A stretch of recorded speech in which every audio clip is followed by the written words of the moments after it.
आई के बारे में, ह्यूमन आई के बारे में बहुत कुछ पढ़ लिया है, ठीक है। जो भी हमारे सिलेबस में था हमने पढ़ा। अब हम थोड़ा आगे बढ़ेंगे और कुछ डिफरेंट टाइप की चीजों की बात करेंगे। तो हम बात करेंगे ग्लास प्रिज्म की। ये ग्लास प्रिज्म क्या होता है, लेट्स हैव अ लुक। ये है प्रिज्म, ग्लास का बना होता है, ट्रायंगुलर शेप होता है इसका, जैसा आपको दिख रहा होगा। ये एनिमेशन देखेंगे तो आपको और समझ में आएगा कि कैसा होता है ये जो साइड होती है प्रिज्म की उसको जनरली बेस बोल सकते हैं, बेस ऑफ प्रिज्म, ठीक है।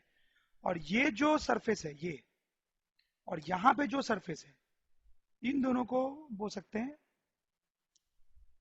Opposite faces of the prism, opposite faces of the prism. और ये दोनों जो अपोजिट फेसेस हैं प्रिज्म के, उनके बीच में आप देख सकते हैं एक एंगल बन रहा है। इस एंगल को हम जनरली ए से डिनोट करते हैं, और इस ए को बोलते हैं angle of prism, angle of prism. Refraction of light through prism. Prism क्या होता है हमने देख लिया है, रिफ्रैक्शन क्या होता है ये हमने काफी पहले देखा था दूसरे चैप्टर्स में। वो चैप्टर आप थोड़ा सा रिवाइज करें तो आगे बढ़ने में हमें आसानी होगी। थोड़ा सा मैं ब्रीफली आपको यहां पे रिकॉल करा सकता हूं कि रिफ्रैक्शन क्या होता है। जैसे यहां पे एयर है और यहां पे ग्लास है, ठीक है। तो लाइट रे अगर हमारे पास है कोई इस तरीके से, जो एयर में ट्रैवल करते हुए अब ग्लास में जाना चाह रही है, तो यहां पे जब लाइट रे ग्लास में जाती है तो क्या होता है, क्या होता है, बेंडिंग होती है, लाइट रे की बेंडिंग होती है, जिसको हम रिफ्रैक्शन बोलते हैं। कैसे बेंडिंग होती है, तो उसके लिए पहले हमें नॉर्मल बनाना पड़ता है। यहां पर ये हमारा नॉर्मल। अब लाइट रे जब ग्लास में जाती है तो वो दो तरीके से बेंड हो सकती है, नॉर्मल की तरफ टुवर्ड्स नॉर्मल, या नॉर्मल से दूर अवे फ्रॉम नॉर्मल। कैसे डिसाइड होता है, तो देखो ये एयर है और ये ग्लास। एयर का जो रिफ्रैक्टिव इंडेक्स होता है n, वो कम होता है, हमने देखा है पहले। ग्लास का जो रिफ्रैक्टिव इंडेक्स होता है वो ज्यादा होता है। जिस चीज का रिफ्रैक्टिव इंडेक्स कम होता है उसको हम क्या बोलते हैं, उसको हम बोलते हैं रेयरर मीडियम, रेयरर मीडियम। जिसका रिफ्रैक्टिव इंडेक्स ज्यादा होता है उसको हम बोलते हैं डेंसर मीडियम, उसको बोलते हैं हम डेंसर मीडियम, ठीक है। तो लाइट यहां पे रेयरर मीडियम में थी और वो डेंसर मीडियम में जा रही है। जब ऐसा होता है कि लाइट रेयरर से डेंसर मीडियम में जाती है तो वो टुवर्ड्स नॉर्मल बेंड होती है, टुवर्ड्स नॉर्मल, जब रेयरर से डेंसर में जा रही होती है। तो ये जो है बेंड किस तरीके से होगी आप समझ गए होंगे, इस तरीके से टुवर्ड्स नॉर्मल, सही है। यही जो फिनोमेना है इसको हम क्या बोलते हैं, रिफ्रैक्शन ऑफ लाइट। उसी तरीके से अगर ऐसा सिचुएशन होता कि इधर ग्लास और इधर एयर, इसका उल्टा, और लाइट रे ग्लास से एयर में जाने की कोशिश करती तो क्या होता, फिर भी बेंडिंग होती। कैसी बेंडिंग होती, लेट्स हैव अ लुक। तो पहले अपन यहां नॉर्मल बना लेते हैं, फिर ग्लास का जो रिफ्रैक्टिव इंडेक्स होता है एन, वो ज्यादा है जैसा हमने देखा, और एयर का कम, तो एयर जो है वो रेयरर मीडियम है और ग्लास जो है वो डेंसर। तो जब लाइट रे डेंसर से रेयरर मीडियम में जाती है तो क्या होता है, रेयर से डेंसर जाने में क्या हुआ था, टुवर्ड्स नॉर्मल। तो डेंसर से रेयर जाने में क्या होगा, obviously away from normal, away from normal, ठीक है। तो लाइट रे नॉर्मल से दूर जाएगी, कुछ इस तरीके से, इस तरीके से। तो ये हमने पढ़ा था रिफ्रैक्शन ऑफ लाइट में, ओके। अब हम आगे बढ़ते हैं। तो ये देखें आप, हमारे पास एक ग्लास प्रिज्म है, ग्लास का बना हुआ प्रिज्म है, उस पे एक लाइट रे आके ऐसे हिट करती है। अब इस लाइट रे का आगे क्या फ्यूचर है, उसके साथ क्या घटना दुर्घटना घटेगी, ये हमें सोचना है, ओके। तो आप देखिए कैसे सोचेंगे। पहले तो आप देखिए कि यहां पर जो है वो एयर है और यहां पर भी एयर है, ठीक है, बाहर, और ग्लास का बना हुआ है प्रिज्म, तो अंदर जो है वो ग्लास। तो अब देखिए इस लाइट रे पे ये एयर से ग्लास में जाने की कोशिश कर रही है, ठीक है। मीडियम चेंज हो रहा है, रिफ्रैक्शन होगा, रिफ्रैक्शन। उसके लिए सबसे पहले हमें नॉर्मल बनाना पड़ेगा। तो ये हमने बना लिया नॉर्मल। नॉर्मल जो है वो परपेंडिकुलर होता है, ठीक है, सरफेस नॉर्मल। अब ये कैसे बेंड करेगा, टुवर्ड्स नॉर्मल या away from normal, towards normal या अवे फ्रॉम नॉर्मल, आपको सोचना है। देखें जैसा अभी भी हमने बात की, एयर जो है वो रेयरर मीडियम है और ग्लास जो है वो डेंसर मीडियम है। तो अभी रे कैसे जा रही है, रेयरर से डेंसर, रेयरर से डेंसर। तो वो कैसे बेंड होती है अभी भी मैंने बताया है, बिल्कुल रटा हुआ होना चाहिए आपको। ये बेंड करेगी टुवर्ड्स नॉर्मल, टुवर्ड्स नॉर्मल की तरफ। तो ये कुछ इस तरीके से आ जाएगा, कुछ ऐसे, इस तरीके से बेंड होकर अंदर चल जाएगा। देखिए टुवर्ड्स नॉर्मल बेंड हो गया है। तो यहां पे रिफ्रैक्शन हुआ। अब आप देखिए इंटरेस्टिंग चीज यहां पे है कि अब ये जो लाइट रे है आगे गई, अब वो ग्लास से एयर में जाएगी, ग्लास से एयर में जाएगी, तो फिर से रिफ्रैक्शन होगा। ठीक है, तो उसके लिए फिर से मैं नॉर्मल बना लेता हूं। तो ये हमारा नॉर्मल है, पेंडिकुलर होता है नॉर्मल। ठीक है, अब जो ग्लास, अब जो लाइट रे है वो डेंसर से रेयरर में जा रही है, डेंसर से रेयरर में। ठीक है, रेयरर से डेंसर में पहले जा रही थी, रेयरर से डेंसर, अब जा रही है denser to rare, denser to rare. अब वो कैसे बेंड करेगी, away from normal, away from normal. इसको हम कुछ इस तरीके से बना सकते हैं, ऐसा कुछ। तो आप देखिए ओवरऑल क्या हो रहा है यहाँ पे, एक लाइट रे आती है, बेंड होके प्रिज्म के अंदर जाती है और फिर और बेंड होके बाहर निकल जाती है। तो इस तरह से प्रिज्म में रिफ्रैक्शन होता है दो बार, एक बार यहां पे और एक बार यहां पे। अब कुछ टर्म्स हम यहां पे देख लेंगे, जैसे ये जो लाइट रे है उसका नाम मैं रख देता हूं ए ई, ए नहीं रखते हैं, ए तो एंगल ऑफ प्रिज्म के लिए अपन यूज कर रहे थे, इसका नाम क्या रखें, बी रख देते हैं। इसको रख दिया ई, इसको एफ, इसको जी। ठीक है, ये जो लाइट रे है ये बी, इसको क्या बोलते होंगे हम, सोचिए आप, इस लाइट रे को अपन क्या बोलते होंगे, इंसिडेंट रे, इंसिडेंट रे। ठीक है, ये जो लाइट रे है F G, F G, F G, F G, इसको अपन क्या बोलते होंगे, इसको अपन बोलते हैं इमरजेंट रे, इमरजेंट रे। तो नाम बहुत लॉजिकल है, ये लाइट रे इंसिडेंट हुई थी इसलिए इसको इंसिडेंट रे, ये लाइट रे इमर्ज हो रही है प्रिज्म से, इमर्ज हो रही है मतलब बाहर निकल रही है प्रिज्म से, इसलिए इसको क्या बोल रहे हैं, इमरजेंट रे। ये जो लाइट रे बच गई अंदर प्रिज्म के अंदर वाली, उसको बोलते हैं रिफ्रैक्टेड रे, रिफ्रैक्टेड रे। ठीक है, कि ये रिफ्रैक्ट होके प्रिज्म के अंदर आई थी। फिर आप देखिए ये जो एंगल है, एंगल नॉर्मल और ये इंसिडेंट रे, ये नॉर्मल और ये इंसिडेंट रे, इनके बीच का जो एंगल है आई। ठीक है, इस एंगल आई को अपन बोलते हैं angle of incidence, angle of incidence. ठीक है, वैसे यहां देखिए ये नॉर्मल और ये इमरजेंट रे, इनके बीच में जो एंगल होता है उसको ई से रिप्रेजेंट करते हैं, और एंगल ई को हम बोलते हैं एंगल ऑफ इमरजेंस।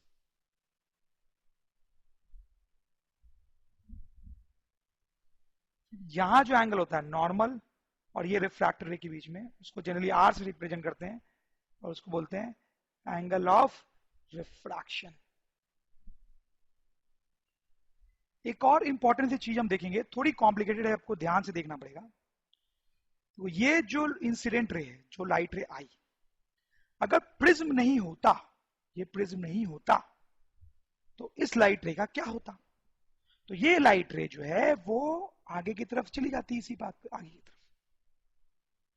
कुछ इस तरीके से, इस डॉटेड लाइन पे, मानते हो नहीं मानते हो, इस लाइन की लॉन्ग चली जाती है। ठीक है, लेकिन इस प्रिज्म के होने से फाइनली वो इस डायरेक्शन में जाती है।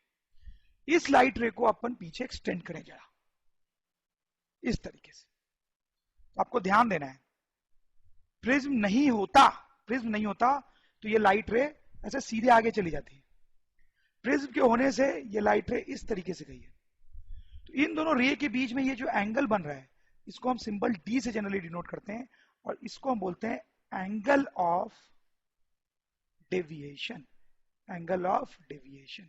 ठीक है, इसका मतलब बहुत सिंपल सा है, मतलब ये है कि प्रिज्म नहीं होता तो लाइट रे ऐसे जाती, ऐसे जाती, लेकिन प्रिज्म के होने से वो लाइट रे नीचे की तरफ बेंड हो गई, नीचे की तरफ बेंड हो गई। कितने एंगल से बेंड हो गई, डी एंगल। उस d को बोलते हैं angle of deviation. Let's do this question. What is the difference in refraction of light through glass prism and glass slab? What is the difference in refraction of light through glass prism and glass slab? देखो, glass prism से light कैसे refract होती है वो अभी अभी हमने देखा. ग्लास प्रिज्म से कैसे रिफ्लेक्ट होती है ये पहले वाले चैप्टर्स में हमने देख रखा है. ठीक है, लाइट के सेकंड चैप्टर में जिसमें मैंने आपको रिफ्रैक्शन पढ़ाया था उसमें हमने देखा था. आप उसको थोड़ा फिर से देखें, आपको रिकॉल होगा. तो हमें बताना है वही कि प्रिज्म से जब लाइट का रिफ्रैक्शन होता है और ग्लास स्लैब से जब रिफ्रैक्शन होता है तो उसमें क्या अंतर होता है, क्या डिफरेंस होता है उसमें. तो देखें, प्रिज्म से रिफ्रैक्शन कैसे होता है वो तो हमने अभी देखा ही है. लाइट रे आती है, इंसिडेंट रे, प्रिज्म के अंदर जाती है और फिर बाहर निकलती है इस तरीके से. इसको हम बोलते हैं इमर्जेंट रे. ठीक है, ये प्रिज्म में इस तरह से रिफ्रैक्शन होता है, कोई डाउट नहीं है. ये ग्लास स्लैब है. ग्लास स्लैब पता नहीं आपको कितना याद है, थोड़ा रिकॉल करना चाहिए आपको पुराने वीडियोस देख के. ये ग्लास स्लैब है. ठीक है, उसमें जब लाइट रे आती है तो वो अंदर जाती है और फिर वो बाहर निकलती है. ठीक है, लैटरल डिस्प्लेसमेंट. लैटरल डिस्प्लेसमेंट नाम की चीज मैंने आपको यहाँ पे बताई थी, आपको उसको थोड़ा थोड़ा शायद याद आ रहा होगा. बट एनीवेज, देखो यहाँ पे क्या होता है, ग्लास स्लैब में ये जो इंसिडेंट रे होती है और ये जो इमर्जेंट रे होती है वो पैरेलल होती है. They are parallel.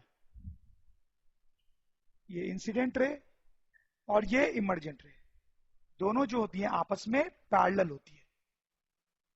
लेकिन यहां पे इंसिडेंट और इमर्जेंट रे जो है वो पैरेलल नहीं है, वो तो आपको क्लियरली दिख रहा है.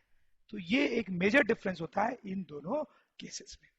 लिख भी सकते हैं इसको हम, incident and emergent ray parallel, incident and emergent रे not parallel. Dispersion of light.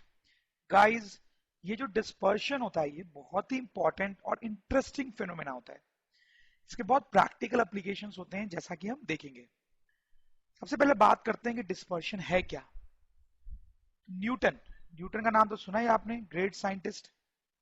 उन्होंने ऐसा प्रूव किया था कि जो व्हाइट लाइट होती है उसमें एक्चुअली 7 रंग के 7 कलर्स की लाइट्स होती है. न्यूटन ने ऐसा प्रूव किया था कि white light consist of 7 colours.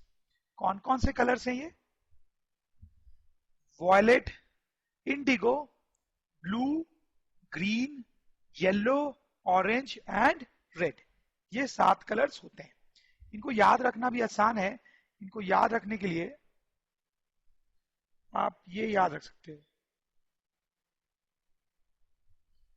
विबगियोर, that is VIBGYOR, विबगियोर. ये याद रखोगे आप तो आपको 7 कलर याद रहेंगे. Newton proved that white light consists of 7 colours. Newton ने ये बात प्रिज्म के हेल्प से प्रूव की थी. उसने क्या किया कि एक प्रिज्म पे व्हाइट लाइट डाली, या फिर हम ऐसा भी बोल सकते हैं सनलाइट डाली. सन से आने वाली जो लाइट होती है वो भी व्हाइट रंग की होती है, वो तो आपने देखा ही है. तो न्यूटन ने व्हाइट रंग की लाइट एक प्रिज्म पे डाली. उसने क्या देखा? उसने देखा कि प्रिज्म के दूसरी तरफ 7 कलर्स की लाइट दिखाई दे रही है. डाली हमने व्हाइट लाइट, लेकिन दूसरी तरफ 7 कलर्स की लाइट दिखाई दे रही है. ये 7 कलर्स. तो यहां से न्यूटन ने ये गेस किया कि यार ये 7 कलर्स आए कहां से आए ये 7 कलर्स? हमने तो व्हाइट लाइट डाली थी. तो उसने बोला कि व्हाइट लाइट जो है वो इन 7 कलर्स का मिक्सचर होती है, और प्रिज्म क्या कर रहा है कि उन 7 कलर्स को अलग अलग कर रहा है.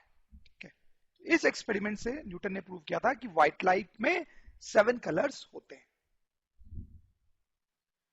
अच्छा, यहां पे ये जो 7 कलर्स होते हैं उनका सीक्वेंस आप देखें. सबसे नीचे होता है वॉयलेट. यहां पे जो मैंने सबसे ऊपर बनाया है वो वॉयलेट यहां सबसे नीचे होता है, और सबसे टॉप पे कौन है? रेड, जो यहां बनाया मैंने. तो इसका जो ऑर्डर है वो इस टाइप का है. विबगियोर, विबगियोर. सबसे नीचे वॉयलेट, फिर इंडिगो, फिर ब्लू, सो ऑन करते करते टॉप पे रेड. अब ये जो 7 कलर्स आते हैं हमारे पास, इनको हम बोलते हैं spectrum of white light. Spectrum of white light. और ये जो पूरा का पूरा फेनोमेना है व्हाइट लाइट का 7 कलर्स में टूटने का, उसको हम बोलते हैं डिस्पर्शन ऑफ लाइट, उसको बोलते हैं डिस्पर्शन ऑफ लाइट। तो कुछ डिफिनेशंस लिख लेंगे हम यहां पे। This splitting of white light into 7 colors, the splitting of white light into 7 colors on passing through a transparent substance like prism is called dispersion of light। ये dispersion of light की definition हो गई। The sequence of 7 colors, the sequence of 7 colors obtained from dispersion of white light is called spectrum, is called spectrum of white light।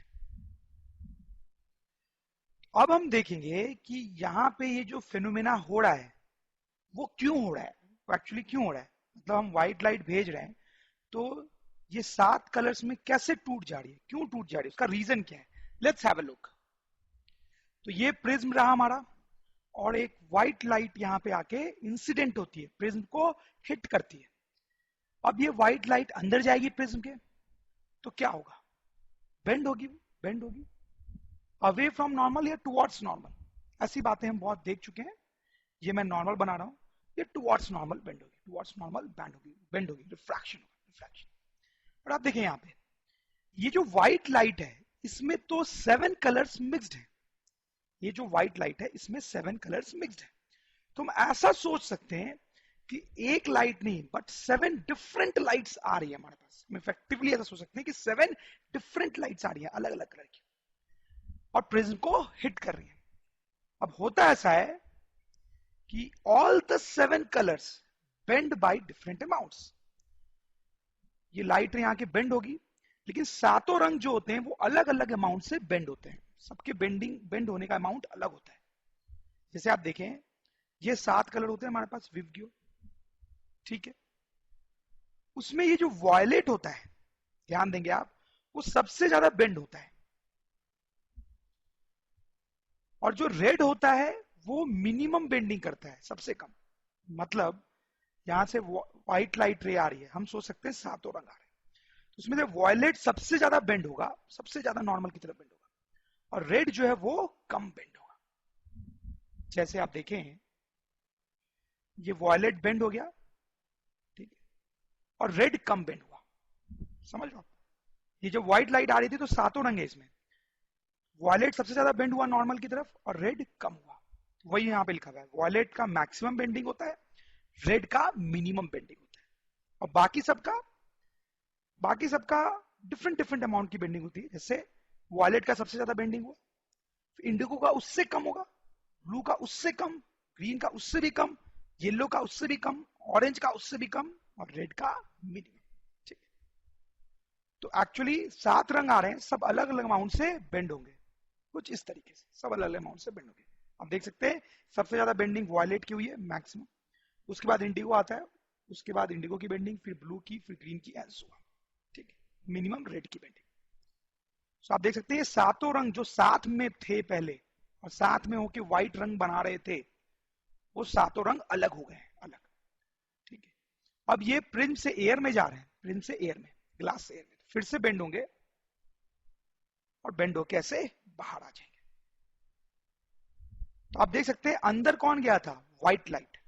हम ऐसा सोच सकते हैं अंदर गए थे 7 लाइट, 7 कलर्स, बट वो मिक्स थे, साथ साथ जा रहे थे, इसलिए व्हाइट दिखाई दे रहे थे। तो अंदर व्हाइट लाइट जाती हुई दिखी और बाहर 7 कलर्स हमें अलग अलग दिखाई दे रहे हैं। कौन से सीक्वेंस में दिखाई दे रहे हैं वो भी इंपॉर्टेंट है, सबसे नीचे वॉयलेट और सबसे ऊपर रेड। तो हम यहां पे बोल सकते हैं कि सबसे ज्यादा डेविएशन किस कलर का हुआ है, सबसे ज्यादा डेविएशन किस कलर का हुआ है, वॉयलेट, मैक्सिमम डेविएशन, वो सबसे ज्यादा बेंड हुई है, सबसे ज्यादा डेविएट हुई है। और जो रेड है उसका मिनिमम डेविएशन हुआ है या मिनिमम बेंडिंग हुआ है, एक ही बात है। तो अब ये जो डिस्पर्शन का फेनोमेना है वो क्यों हो रहा है, आपको समझ में आ गया होगा क्यों हो रहा है। डिस्पर्शन इसलिए हो रहा है बिकॉज, लिख लेते हैं यहां पे, dispersion occurs because all the 7 colors bend by different amounts on refraction. यहां पे रिफ्रैक्शन हो रहा था और सभी 7 कलर्स अलग अमाउंट से बेंड हो रहे थे, इसलिए डिस्पर्शन हुआ है. Dispersion occurs because all the 7 colours bend by different amounts on refraction. यहां पे एक और चीज हम देख सकते हैं. अभी तो हमने देखा कैसे ये 7 कलर्स हमें मिले प्रिज्म के हेल्प से. अब हम क्या करेंगे, एक और प्रिज्म यहां पे रख रहे हैं. कैसा prism? Inverted prism. Inverted prism, आप देख सकते हैं ये प्रिज्म उल्टा रखा गया है, यहाँ पे उल्टा. अब बड़ा इंटरेस्टिंग सा काम होता है. क्या होता है आप देखें, ये जो 7 कलर्स निकले प्रिज्म से, वो इस प्रिज्म को हिट करेंगे, ठीक है, और इस प्रिज्म के अंदर जाएंगे. इस प्रिज्म के अंदर जाएंगे तो क्या होगा, फिर से इन 7 कलर्स की बेंडिंग होगी. अब इनकी जो बेंडिंग होती है वो कुछ इस तरीके से होती है. आप देखें, वो इस तरह से बेंड करते हैं कि वो एक पॉइंट में यहां मीट करते हैं. ठीक है, अब आप सोचो आगे क्या होगा, क्या होगा आगे. व्हाइट कलर जो है, व्हाइट लाइट जो है, वो 7 कलर्स की मिक्सचर होती है. यहां पे 7 कलर्स अलग हो गए थे, अलग हो गए थे. अब यहां पे ये 7 कलर्स एक साथ आ गए हैं वापस से, तो यानी ये मिक्स हो गए हैं. और अगर ये मिक्स हो गए तो क्या, कौन सा कलर बन जाएगा? व्हाइट. ठीक है, तो ये सब मिक्स होकर यहाँ पे व्हाइट कलर बनाएंगे, जो कि अब बाहर की तरफ निकलेगा कुछ इस तरीके से. ठीक है, वेरी इंटरेस्टिंग. इस प्रिज्म ने क्या किया था, व्हाइट लाइट आई, उसने उसको 7 कलर्स में बांटा, और फिर इस प्रिज्म ने क्या किया, उन 7 कलर्स को वापस से मिक्स करके व्हाइट लाइट बना दी. तो ये जो प्रोसेस है, ये यहां पे, इसको हम डिस्पर्शन बोलते हैं, जैसा कि हमने देखा है. और ये जो प्रोसेस है, इसको हम रिकॉम्बिनेशन बोल सकते हैं. ठीक है, और हम ये भी देख सकते हैं कि ये जो प्रिज्म है वो इसका उल्टा काम कर रहा है. क्यों? क्योंकि इस प्रिज्म को उल्टा रखा गया है. तो इस पूरे एक्सपेरिमेंट से प्रूव होता है कि व्हाइट लाइट जो है वो 7 कलर्स का मिक्सचर होती है. ठीक है, और उन 7 कलर्स को वापस से अगर मिक्स किया जाए तो वापस से हमारे पास व्हाइट लाइट आ जाती है. Application of dispersion. डिस्पर्शन का बहुत प्रैक्टिकल यूज एप्लीकेशन होता है, मैंने आपको बताया था. और उसका सबसे ब्यूटीफुल, सबसे शानदार जो एप्लीकेशन है वो है फॉर्मेशन ऑफ रेनबो. तो आपने रेनबो कई बार देखा ही होगा. कब बनता है रेनबो? जनरली बारिश के बाद. ठीक है, जनरली बारिश के बाद, आफ्टर रेन. ठीक है, बारिश के बाद कई बार आपने देखा होगा रेनबो बनते हुए. तो रेनबो जो बनता है उसमें यही होता है कि सन की जो लाइट होती है, सन से आने वाली लाइट, वो 7 कलर्स में बट जाती है, कुछ वैसे जैसे प्रिज्म के हेल्प से बटती है, वैसा ही कुछ यहाँ पे भी होता है. ठीक है, अब कैसे रेनबो बनता है थोड़ा हम ब्रीफ में देखेंगे. तो बारिश के बाद क्या होती है, हवा में बहुत सारे छोटे छोटे रेन ड्रॉप्स हो जाते हैं. ठीक है, सही बात है, बारिश के बाद बहुत सारे छोटे छोटे रेन ड्रॉप्स हवा में रहते हैं. ये जो रेन ड्रॉप्स होते हैं ना, ये कुछ हद तक हमारे प्रिज्म की तरह एक्ट करते हैं. Act like prism, act like prism, prism की तरह काम करते हैं. बारिश के बाद जब सूरज निकल जाता है तो सूरज से व्हाइट लाइट आके इन रेन ड्रॉप्स पे गिरती है. सूरज से, सन से व्हाइट लाइट आके इन रेन ड्रॉप्स पे गिरती है. तो ये व्हाइट लाइट एयर से वाटर में जाता है, एयर से वाटर में, तो रिफ्रैक्शन होता है. 7 कलर अलग अलग अमाउंट से बेंड होते हैं, कुछ इस तरीके से. बेंड, अलग अलग अमाउंट से बेंड होने से वो अलग हो जाते हैं, जैसा प्रिज्म में हो रहा था. 7 कलर मैंने यहाँ पे नहीं बनाए, 3 ही बनाए, बट 7 कलर होंगे एक्चुअली में. फिर ये जो कलर्ड लाइट रेज हैं वो वाटर ड्रॉप के दूसरे इनको हिट करती हैं, और वहां से रिफ्लेक्शन होता है उनका, कुछ इस तरीके से. और फिर जब वो इस सरफेस पे आती हैं तो फिर बाहर निकल जाती हैं बेंड होके, इस तरीके से. फिर यहां पे अगर अपन खड़े होते हैं, कोई भी आदमी खड़ा होता है, तो उसको 7 कलर्स अलग अलग दिखाई देते हैं in the form of rainbow. ठीक है, तो ये मैंने आपको ब्रीफ में एक्सप्लेन किया है कि कैसे रेनबो बनता है। इससे रिलेटेड कुछ इंपॉर्टेंट पॉइंट्स हम लिख लेंगे। पहला पॉइंट ये है कि आप ऐसा लिख सकते हो कि rainbow rainbow is formed opposite to sun. Sun के अपोजिट डायरेक्शन में रेनबो बनता है। देखो, आदमी इधर की तरफ देख रहा होगा, सन के अपोजिट डायरेक्शन में, ठीक है, तब उसको रेनबो दिखाई देगा। दूसरा point, rain drops act like prisms, like prism, वो प्रिज्म की तरह कुछ कुछ काम करती हैं। तीसरा हम लिख सकते हैं, rainbow is natural dispersion, natural example of dispersion. सही है ना? यहां पे ये जो डिस्पर्शन हो रहा है वो हम नहीं करा रहे हैं, वो नेचर में अपने आप ही होता है। ठीक है, एटमॉस्फेरिक रिफ्रैक्शन, ये बड़ा इंटरेस्टिंग फिनोमेना होता है जिसका बहुत प्रैक्टिकल एप्लीकेशन है, जैसा कि हम देखेंगे। रिफ्रैक्शन क्या होता है ये तो हमें पता ही है। अगर यहां पे कोई एक मीडियम है, ट्रांसपेरेंट मीडियम, और यहां पे कोई दूसरा ट्रांसपेरेंट मीडियम है, तो जब लाइट रे एक मीडियम में चलते हुए आती है, दूसरे मीडियम में जाते टाइम बेंड हो जाती है, बेंड हो जाती है। ठीक है, हमने ऐसा देखा है। ये दोनों जो मीडियम्स होते हैं, मीडियम 1 और मीडियम 2, उनका डिफरेंट रिफ्रैक्टिव इंडेक्स होता है। दोनों का रिफ्रैक्टिव इंडेक्स अलग अलग होता है। ठीक है, बेसिकली दोनों मीडियम अलग होते हैं तो दोनों का रिफ्रैक्टिव इंडेक्स भी अलग अलग होता है। जैसे कि ये मीडियम हो सकता है एयर हो, और ये मीडियम हो सकता है ग्लास हो। ठीक है, तो एयर का अलग रिफ्रैक्टिव इंडेक्स होता है, ग्लास का अलग रिफ्रैक्टिव इंडेक्स होता है। तो लाइट जब एक मीडियम से दूसरे में जाती है तो वो बेंड होती है। अब हम थोड़ा एडवांस लेवल की बात करते हैं, जैसे एयर। ठीक है, तो क्या होता है, एयर जो है वो हॉट भी हो सकती है और कोल्ड भी हो सकती है। एयर का अलग अलग टेम्परेचर हो सकता है। ठीक, एयर जब हॉट होती है तो उसका रिफ्रैक्टिव इंडेक्स कम होता है, और वही एयर जब कोल्ड होती है, ठंडी होती है, तो उसका रिफ्रैक्टिव इंडेक्स ज्यादा होता है। This is important point. मतलब हवा जो है उसका रिफ्रैक्टिव इंडेक्स टेम्परेचर पे डिपेंड करता है। Refractive index of air depends on temperature, depends on temperature. सही बात है। तो आप बताएं विंटर्स के दिनों में क्या होगा और समर के दिनों में क्या होगा? विंटर में क्या होगा और समर में क्या होगा? विंटर में हवा जो है वो कोल्ड होगी, समर में जो हवा है वो हॉट होगी। सही बात है। विंटर में हवा जब कोल्ड हो जाएगी तो उसका रिफ्रैक्टिव इंडेक्स ज्यादा होगा, समर में जब वो हॉट हो जाएगी तो उसका रिफ्रैक्टिव इंडेक्स कम हो जाएगा। अब मुझे ये बताएं कि यहां पे हॉट एयर है और यहां पे कोल्ड एयर है।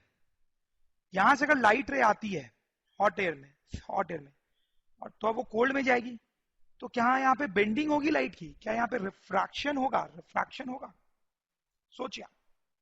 देखिए, हमने ऐसा पढ़ा है कि जब लाइट एक मीडियम से दूसरे मीडियम में जाती है तो रिफ्रैक्शन होता है, उसका बेंडिंग होता है। ऐसा क्यों होता है भाई? क्योंकि दोनों मीडियम का डिफरेंट रिफ्रैक्टिव इंडेक्स होता है। इस मीडियम का अपना कुछ रिफ्रैक्टिव इंडेक्स है और इसका अपना कुछ। ठीक है, दोनों का रिफ्रैक्टिव इंडेक्स अलग होता है, इसलिए लाइट का बेंडिंग होता है। यहां पे दोनों तरफ अगर देखा जाए तो मीडियम एयर ही है, लेकिन डिफरेंस है, इधर हॉट एयर है और इधर कोल्ड एयर, और दोनों एयर का रिफ्रैक्टिव इंडेक्स अलग है। जैसा कि हमने देखा है, दोनों एयर का रिफ्रैक्टिव इंडेक्स अलग है। तो लाइट जब इधर से इधर जाएगी तो वो बेंड होगी। This is a very interesting thing. Light यहां पर भी बेंड होगी, जबकि देखा जाए तो यहां पर एयर है और यहां पर भी एयर है, लेकिन टेम्परेचर अलग है, टेम्परेचर अलग है, जिससे रिफ्रैक्टिव इंडेक्स अलग हो गया है और लाइट की बेंडिंग होगी, मतलब रिफ्रैक्शन होगा। देखिए, जैसे ये अर्थ है, अर्थ के ऊपर एटमॉस्फेयर की लेयर होती है, हवा होती है, हमें पता है। अब क्या होता है कि ये जो एटमॉस्फेयर है या हवा जो है, एयर जो है, उसका टेम्परेचर हर जगह सेम नहीं होता है, हर जगह अलग अलग टेम्परेचर होता है। कहीं पे टेम्परेचर ज्यादा हो सकता है, कहीं पे टेम्परेचर कम हो सकता है। तो वेरिंग टेम्परेचर होता है, वेरिंग टेम्परेचर। उसके कारण जो रिफ्रैक्टिव इंडेक्स है वो भी वेरिंग हो जाएगा, जैसा हमने देखा, वेरिंग रिफ्रैक्टिव इंडेक्स। उसके कारण क्या होता है, अगर कोई लाइट रे अर्थ के एटमॉस्फेयर में इंटर करती है, अर्थ के एटमॉस्फेयर में इंटर करती है, तो उसका रिफ्रैक्शन होगा। अभी अभी हमने देखा ना कि जब लाइट रे हवा में ट्रेवल करती है और एक तरफ अलग टेम्परेचर हो और दूसरा तरफ अलग टेम्परेचर, तो रिफ्रैक्शन होता है। तो वही फेनोमेना यहां पर भी होता है, क्योंकि हर जगह पे टेम्परेचर अलग हुआ तो लाइट का रिफ्रैक्शन होता है, जिसके कारण लाइट कुछ ऐसे ट्रेवल करती है, कर्व्ड पाथ पे ट्रेवल करती है। एक्चुअली क्या हो रहा है कि लाइट कंटिन्यूअसली बेंड हो रही है, जिसके कारण उसका पाथ कर्व्ड हो गया है। और क्यों वो कंटिन्यूअसली बेंड हो रही है, क्योंकि एयर का टेम्परेचर कंटिन्यूअसली चेंज हो रहा है, तो वो कंटिन्यूअसली बेंड होती है। हम लिख लेंगे path of light is bending continuously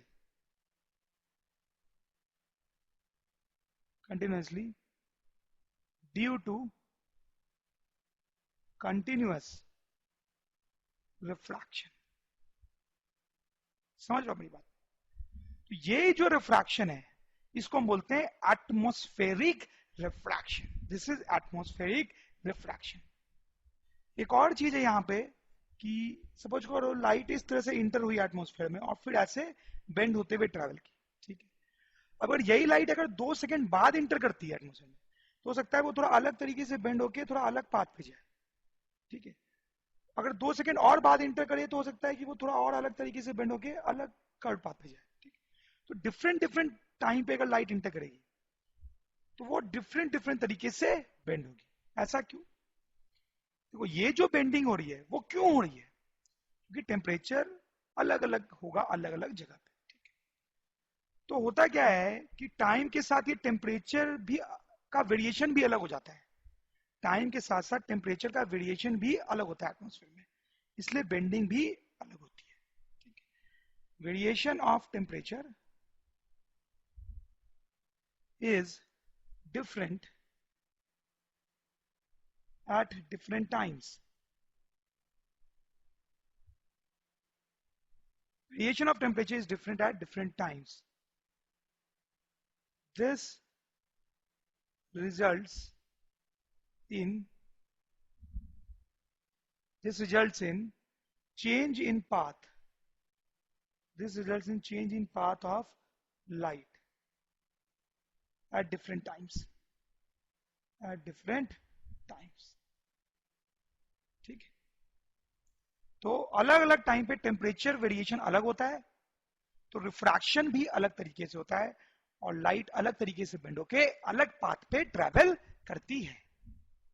ये जो फिनोमेना है एटमॉस्फेरिक रिफ्रैक्शन का, उसे कई प्रैक्टिकल एप्लीकेशन होते हैं, जैसा मैंने आपको बोला था, वही अब हम देखेंगे। तो सबसे पहला प्रैक्टिकल एप्लीकेशन देखते हैं, ठीक है। ये स्टार्स से रिलेटेड होता है। रात को जो हम स्टार्स देखते हैं, स्काई में तारों को देखते हैं, उनसे रिलेटेड है। तो ये एक स्टार है रात के टाइम पे जिसको अपन अर्थ से देखते हैं, ठीक है। तो होता क्या है कि स्टार को हम कैसे देखते हैं, किसी चीज को भी हम कैसे देखते हैं, जब उस चीज से निकलने वाली लाइट हमारे आंख तक पहुंचती है, जब उस चीज से निकलने वाली लाइट हमारे आंख तक पहुंचती है, ठीक है। देखो तो स्टार से लाइट रेज निकलती हैं और वो एटमॉस्फेयर को पास करते हुए हमारे तक पहुंचती है। तो जैसा अभी हमने पढ़ा, जब एटमॉस्फेयर को पास करेगी तो क्या होगी, बेंड होते हुए आएगी कुछ इस तरीके से। ये तो आप समझ रहे होंगे क्यों बेंडिंग हो रही है, हमने अभी भी देखा है। तो आदमी के आंख में जब ये लाइट जाएगी तो आदमी को ऐसा लगेगा कि ये लाइट रे जो है वो इस डॉटेड लाइन के अलोंग आ रही है और एक्चुअली में स्टार जो है वो यहां पे। तो आप देखें क्या हो रहा है, स्टार से लाइट रे से बेंड होते हुए आएगी आदमी की आंख तक, ठीक है। आदमी के आंख में जब ये लाइट रे जाएगी तो आदमी को लगेगा कि ये लाइट रे जो है वो स्ट्रेट लाइन में आई है इस डॉटेड लाइन के अलोंग, तो आदमी को फील होगा कि स्टार यहां पे, ठीक है। तो ये एक्चुअल पोजीशन है स्टार का, एक्चुअल पोजीशन ऑफ स्टार। और ये वो जगह है जहां पे हमें स्टार दिखाई दे रहा है, इसको हम बोलेंगे apparent position of star, apparent position of star, ठीक है। तो स्टार यहां पे है लेकिन दिखाई यहां पे देगा। क्यों हो रहा है ऐसा, आप समझ रहे होंगे। तो ये जो पूरा फिनोमेना है वो हुआ है ड्यू टू एटमॉस्फेरिक रिफ्रैक्शन। तो हम बोल सकते हैं due to atmospheric refraction stars appear higher than their actual position. Than their actual position. अब हम दूसरा फिनोमेना देखेंगे एटमॉस्फेरिक रिफ्रैक्शन से रिलेटेड. इसमें सनराइज और सनसेट की बात करेंगे. देखते हैं जरा. तो ये सिचुएशन देखें आप, ये अर्थ है और अर्थ पे अपन खड़े हैं. ये एक हॉरिजॉन्टल स्ट्रेट लाइन मैंने बना दी. ये जो हॉरिजॉन्टल स्ट्रेट लाइन होती है इसको हम होराइजन बोलते हैं. इसको हम होराइजन बोलते हैं. ठीक है. अब कायदे से कोई भी चीज अगर होराइजन के नीचे है तो हमें दिखाई नहीं देगी, और होराइजन के ऊपर है तो हमें दिखाई देगी. समझ रहे होंगे आप ये बात. अब देखिए सनराइज कैसे होता है. सनराइज कैसे होता है, आपने सुबह के टाइम पे देखा होगा सन को ऊपर राइज होते हुए. वो होराइजन से निकलता है और फिर ऊपर की तरफ राइज होता है. देखा होगा आप. ठीक है. ऊपर की तरफ राइज होता है. तो जब तक सन नीचे होता है तब तक हम बोलेंगे सनराइज नहीं हुआ है, और जब वो होराइजन के ऊपर आ गया है तो हम बोलेंगे सनराइज हो गया है. जब वो होराइजन के ऊपर आ गया है तो हम बोलेंगे सनराइज हो गया है, और जब तक वो होराइजन के नीचे है तब तक सनराइज नहीं हुआ है. सही बात है. लेकिन यहां पे कहानी में एक छोटा सा ट्विस्ट है. ट्विस्ट क्या है कि देखें, अभी सनराइज नहीं हुआ है. सनराइज नहीं हुआ है. सन जो है वो होराइजन के नीचे. ठीक है. तो कायदे से अभी हमें सन दिखाई नहीं देना चाहिए. ठीक है.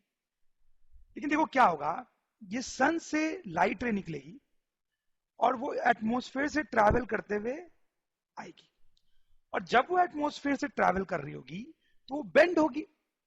वो बेंड होगी एटमॉस्फेरिक रिफ्रैक्शन के कारण. ठीक है. तो सन से लाइट रे निकलेगी, एटमॉस्फेयर से पास होगी और बेंड होते हुए, कुछ इस तरीके से बेंड होते हुए आदमी की आंख तक पहुंचेगी. ठीक है. बेंड क्यों हुई वो तो आप समझ गए, एटमॉस्फेरिक रिफ्रैक्शन.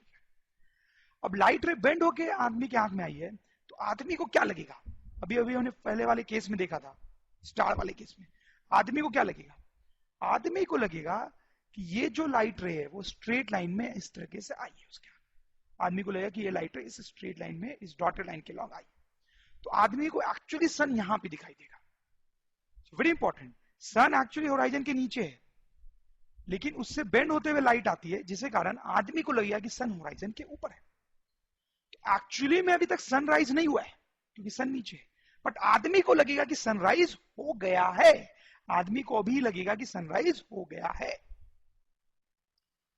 तो हम ऐसा लिख सकते हैं, man sees sun even before sunrise. Even before sunrise. Sunrise के पहले ही वो सन को देख रहा है. ही थिंक्स, वो सोचेगा that sunrise has occurred even though sun is below horizon. He thinks that sunrise has occurred even though sun is below horizon. So sun तो horizon के नीचे है, लेकिन उसको ऊपर दिखाई देगा तो उसको लगेगा कि सनराइज हो गया है. इसको बोलते हैं एडवांस्ड सनराइज. एडवांस सनराइज का मतलब कि सनराइज होने से पहले ही लग रहा है कि सनराइज हो गया है. ठीक है. फिर ऐसा पाया जाता है कि 2 मिनट ऐसा पाया जाता है कि एक्चुअल सनराइज होने के 2 मिनट पहले ही लगने लगता है कि सनराइज हो गया है. एक्चुअल सनराइज होने के 2 मिनट पहले ही लगने लगता है कि सनराइज हो गया है. ठीक है. ऐसा ही कुछ सनसेट के टाइम भी होता है. ऐसा ही कुछ सनसेट के टाइम होता है. सनसेट के टाइम आपने देखा होगा कि सन जो है वो नीचे जाता है. ठीक है. डूबता है नीचे जाता है. ठीक है. तो कायदे से जब वो होराइजन के नीचे आ गया तो डूब गया है. होराइजन के नीचे आ गया तो डूब गया और रात हो गई. लेकिन आप ट्विस्ट समझ गए होंगे, जब वो होराइजन के नीचे भी आ जाएगा, ठीक है, तब भी वो एक्चुअली ऊपर ही दिखाई देगा कुछ देर तक. जब वो होराइजन के नीचे आ गया है तो एक्चुअली में सनसेट हो चुका है. ठीक है, एक्चुअली में सनसेट हो चुका है, लेकिन अभी भी सन थोड़ा देर तक ऊपर ही दिखाई देगा, तो हमें लगेगा कि सनसेट नहीं हुआ है, नहीं हुआ है। इसको बोलते हैं डिलेड सनसेट। ठीक है, सनसेट हो गया है लेकिन हमें लग रहा है कि सनसेट नहीं हुआ है। तो यहां पर भी पाया जाता है कि 2 मिनट, ठीक है, कि सनसेट होने के बाद भी 2 मिनट तक हमें सन दिखाई देता है, सनसेट होने के बाद भी 2 मिनट तक हमें सन दिखाई देता है। तो आप ध्यान दें, हम पूरा पूरी बोल सकते हैं कि पूरा जो डे होता है, पूरा जो दिन होता है, दिन, उसका ड्यूरेशन 4 मिनट से बढ़ जाता है, पूरे दिन का ड्यूरेशन 4 मिनट से बढ़ जाता है। क्यों? क्योंकि सनराइज इफेक्टिवली 2 मिनट पहले हो रहा है, सनराइज इफेक्टिवली 2 मिनट पहले हो रहा है, और सूरज जो डूब रहा है वो भी 2 मिनट बाद डूब रहा है, 2 मिनट बाद डूब रहा है। तो 2 मिनट सुबह बढ़ गए और 2 मिनट शाम को बढ़ गए, तो टोटल डे की जो लेंथ है वो 4 मिनट बढ़ जाती है। तो हम लिख सकते हैं length of day increases by 4 minutes. Okay, तो तीसरा एप्लीकेशन देखते हैं हम अपना। Twinkle, twinkle little star। Okay, तो ये जो पोयम है वो तो हम सब ने बचपन में रटी है, याद की है। तो हम सबको पता है कि रात के टाइम में जो स्टार्स होते हैं वो ट्विंकल करते हैं, ट्विंकल करते हैं। ऐसा क्यों होता है? उसके पीछे भी एटमॉस्फेरिक रिफ्लेक्शन का फंडा ही काम करता है। Let's see how. ओके, तो स्टार की बात हमने पहले की है, तो हमने देखा है कि उससे लाइट रे बेंड होते हुए हम तक पहुंचती है, बेंड होते हुए हम तक पहुंचती है। क्यों? एटमॉस्फेरिक रिफ्रैक्शन के कारण। ठीक है, उससे क्या होता है, आदमी को लगता है कि लाइट रे इस स्ट्रेट लाइन के लॉन्ग आई है, जिसके कारण आदमी को स्टार यहां पे दिखाई देता है, थोड़ा अलग जगह पे। ठीक है, स्टार होता है यहां पे लेकिन दिखाई ऊपर देता है। अब इसमें एक और ट्विस्ट होता है, वो भी मैंने आपको बताया। यहां पे जो एटमॉस्फेयर है उसमें टेम्परेचर वेरी कर रहा है, ठीक है, जिसके कारण ये लाइट बेंड हुई है। लेकिन वो जो टेम्परेचर वेरिएशन होता है वो भी टाइम के साथ चेंज होता है, जैसा हमने डिस्कस किया था, वो टेम्परेचर वेरिएशन भी टाइम के साथ चेंज होता है। उसके कारण लाइट का पाथ थोड़ा सा चेंज हो सकता है। अभी लाइट रे ऐसे आई थी इस कट पाथ पे, जस्ट थोड़े ही देर बाद, 1 सेकंड या 2 सेकंड बाद ही लाइट का पाथ थोड़ा चेंज हो सकता है, लाइट रे कुछ इस पाथ के लॉन्ग आ सकती है। अब आदमी को लगेगा कि जो लाइट रे है वो इस स्ट्रेट लाइन के लॉन्ग आ रही है, इस स्ट्रेट लाइन के। आदमी को जो रे है, स्टार है, वो यहां पे दिखाई देगा। ठीक है, फिर जस्ट थोड़ी देर बाद और क्या होगा, फिर 1-2 सेकंड बाद लाइट का पाथ फिर से चेंज हो जाएगा, मे बी कुछ इस तरीके से। तो अब फिर से आदमी को जो स्टार की लोकेशन है वो कहीं और दिखाई देगी, मे बी समथिंग हियर। ठीक है, तो क्या होता है, बहुत जल्दी जल्दी स्टार की लोकेशन हमारे लिए चेंज होती है। कभी हमें यहां दिखाई देता है, फिर थोड़ा ऊपर, फिर थोड़ा नीचे, ऐसा ही चलता रहता है। तो हमें ऐसा लग रहा होता है कि स्टार जो है वो ब्लिंक कर रहा है, या फिर स्टार जो है वो ट्विंकल कर रहा है, ट्विंकल कर रहा है, फ्लिकर कर रहा है। तो आप समझ रहे होंगे कि हम ये गाना क्यों गाते हैं, ट्विंकल ट्विंकल लिटिल स्टार। तो हम ऐसा लिख सकते हैं, stars twinkle at night due to atmospheric refraction. Okay students, twinkle twinkle little star होता है, लेकिन कभी क्या आपने सुना है ट्विंकल ट्विंकल लिटिल प्लैनेट? ऐसा सुना है कभी? कभी नहीं सुना होगा। देखो, स्काई में बहुत सारे स्टार्स होते हैं, बहुत सारे स्टार्स होते हैं, लेकिन कुछ प्लैनेट्स भी होते हैं, हालांकि ज्यादा नहीं होते हैं। अर्थ के अलावा और कितने प्लैनेट्स हैं? 8। अर्थ के अलावा और कितने प्लैनेट्स होते हैं? 8। जैसे जुपिटर हो गया, सैटर्न हो गया, और भी आपको पता ही है। तो वो प्लैनेट्स भी हमें दिखाई देते हैं, लेकिन वो ट्विंकल नहीं करते हैं। तो क्वेश्चन है कि प्लैनेट्स क्यों नहीं ट्विंकल करते हैं? Why planets do not twinkle? अब देखें, जो प्लैनेट्स होते हैं वो क्लोज टू अर्थ होते हैं, ये तो पता ही हमें। प्लैनेट्स अर्थ के बहुत क्लोज होते हैं, स्टार्स दूर होते हैं। क्लोज होने के कारण क्या होता है, planets appear bigger, planets appear bigger than stars. Planet जो है वो हमें थोड़े बड़े दिखते हैं और स्टार से कंपैरिजन में। जैसे आप रात को स्काई की तरफ देखना और कोई अगर आपको बड़ा सा डॉट दिखे बाकी डॉट्स से बड़ा, जैसे यहाँ पे मैंने एक बड़ा डॉट बनाया है, तो बहुत लाइकली है कि वो एक प्लैनेट होगा, ठीक है, पास होने के कारण थोड़े बड़े दिखते हैं। अब देखिए क्या होता है, आप थोड़ा ध्यान से सुनेंगे। स्टार्स क्यों ट्विंकल करते हैं, मैंने आपको बताया कि उनकी जो पोजीशन होती है थोड़ी ऊपर नीचे दिखाई देती है हमें, और थोड़ी सी ऊपर नीचे होती है। हमने यहाँ ज्यादा जरूर बनाया है ताकि आपको समझ में आए, ठीक है, लेकिन इतनी ज्यादा शिफ्ट नहीं होती, बहुत हल्का सा ऊपर, हल्का सा ऊपर या हल्का सा नीचे, ठीक है, उसके कारण ट्विंकलिंग इफेक्ट बनता है। लेकिन प्लैनेट बड़ा दिखाई देता है, उसकी भी इमेज स्टार की तरह थोड़ी सी ऊपर थोड़ी सी नीचे होती है, लेकिन क्योंकि वो बड़ा है, ठीक है, उसका साइज बड़ा है, तो वो थोड़ा सा ऊपर या नीचे होता भी है तो हम नोटिस नहीं कर पाते। आप सोच के देखो, कोई छोटी चीज है जो छोटी दिख रही है, स्टार स्टार, तो वो थोड़ा भी ऊपर नीचे होगा ना तो पता चलेगा। ये कोई बड़ी चीज है जैसे प्लैनेट, वो थोड़ा सा ऊपर नीचे होगा तो पता नहीं चलेगा। इसलिए प्लैनेट्स के साथ ट्विंकलिंग इफेक्ट नहीं होता है, इसलिए प्लैनेट्स ट्विंकल नहीं करते हैं। और ऐसा कोई गाना नहीं होता है ट्विंकल ट्विंकल लिटिल प्लैनेट, ठीक है, शायद आपको समझ में आया हो। Small shift in position of big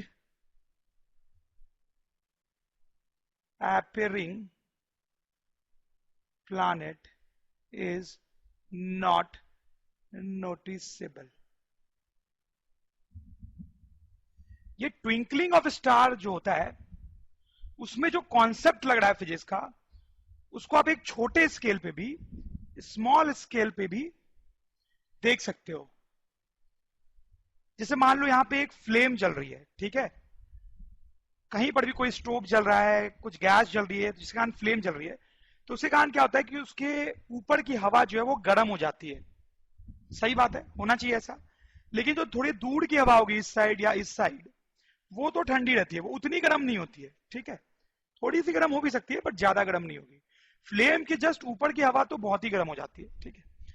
एक साइड में आप खड़े हो जाओ, अब ये आपकी आंख है, ठीक है, और आप दूसरे साइड के किसी ऑब्जेक्ट को देखो, बीच में ये हॉट एयर आनी चाहिए, ठीक है, एक साइड आप खड़े हो, दूसरे साइड उस ऑब्जेक्ट को देखो, तो आप जब इस ऑब्जेक्ट को देखोगे ना तो ये आपको ट्विंकल करते हुए दिखाई देगा, ये सही में ट्विंकल करते हुए दिखाई देगा, जैसे स्टार्स ट्विंकल करते हैं ना वैसे, ठीक है, यहां हम बोल सकते हैं फ्लिकर करते हुए दिखाई देगा। मतलब ये जो ऑब्जेक्ट है वो थोड़ा ऐसा हिलता हुआ दिखाई देगा आपको, थोड़ा थोड़ा हिलता हुआ दिखाई देगा, जैसे स्टार्स थोड़े थोड़े हिलते हैं। बिल्कुल यहां पे वही हो रहा है जो स्टार्स के साथ हो रहा है। एक्चुअली क्या होता है, यहां से लाइट रे निकलती है, आपके आंख तक पहुंचती है, ठीक है, यहां से लाइट रे निकलती है, आपके आंख तक पहुंचती है, लेकिन हो क्या रहा है, रास्ते में कभी कोल्ड एयर, कभी हॉट एयर, फिर कभी कोल्ड एयर, ठीक है, और यहां पर भी जो हॉट एयर है उसका टेम्परेचर अलग अलग हो सकता है, अलग अलग जगह पे, यहां पे कुछ और हो टेम्परेचर, यहां पे कुछ और हो, ठीक है। तो क्योंकि टेम्परेचर वेरी कर रहा है तो रिफ्रैक्टिव इंडेक्स भी वेरी करता है, तो लाइट जब चलती है तो वो थोड़ा बेंड होते हुए से मूव करती है, ठीक है, हो सकता है ऐसे बेंड करते हुए से कुछ ऐसे कर्व पाथ पे कुछ ऐसे करते हुए जाए, ठीक है। तो अब आदमी को लगेगा कि ये जो लाइट है वो एक्चुअली कहीं और से आई है, और उसको ऑब्जेक्ट वहां पे दिखाई देता है, ऑब्जेक्ट वहां पे दिखाई देता है, ठीक है। लेकिन क्योंकि टेम्परेचर वेरिएशन टाइम के साथ चेंज होता है, 2 सेकंड बाद टेम्परेचर वेरिएशन कुछ और हो सकता है यहाँ पे, तो फिर उस केस में हो सकता है लाइट थोड़ा अलग तरीके से ट्रेवल होते हुए आए, और फिर उस आदमी को, मतलब आपको फिर से वो जो ऑब्जेक्ट है वो थोड़ा सा कहीं और दिखाई दे, तो आपको वो थोड़ा थोड़ा मूव करते हुए दिखाई देगा। आप ये एक्सपेरिमेंट करके देख सकते हो, एक्चुअली में ऐसा होता है। किसी ढाबा हुआ पे आप चले जाना जहां पे बहुत बड़ी सी फ्लेम जल रही हो खाना पकाने के लिए, और आप ऐसा करके देखना, ठीक है, तो बिल्कुल आपको फील आ जाएगी कि इसी तरह से स्टार भी ट्विंकल करते हैं।